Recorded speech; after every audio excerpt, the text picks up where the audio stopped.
All right, mounting the Stark Varg, left-hand rear brake. Got it up there.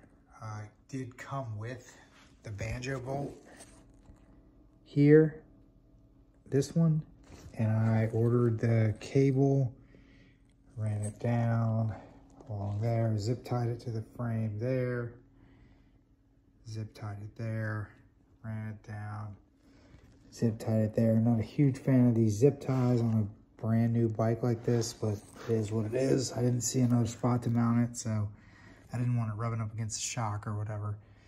And then down here and to the caliper. I did reuse the banjo bolt that was on here with the bleeder valve on it, so I didn't have to buy that. I bought one just in case, but it didn't. The one that I bought doesn't have the bleeder part, so that's a waste of money. And the other weird thing is that the one that comes on the bike is a Brembo master cylinder, and this is not. I don't know what this branding is, but it's not Brembo. I guess it does have a little QR code and a part number on it there, but it's not Brembo.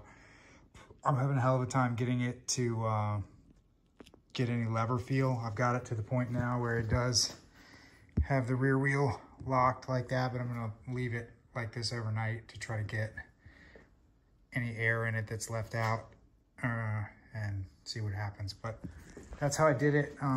There's my old foot brake stuff down there that I pulled off.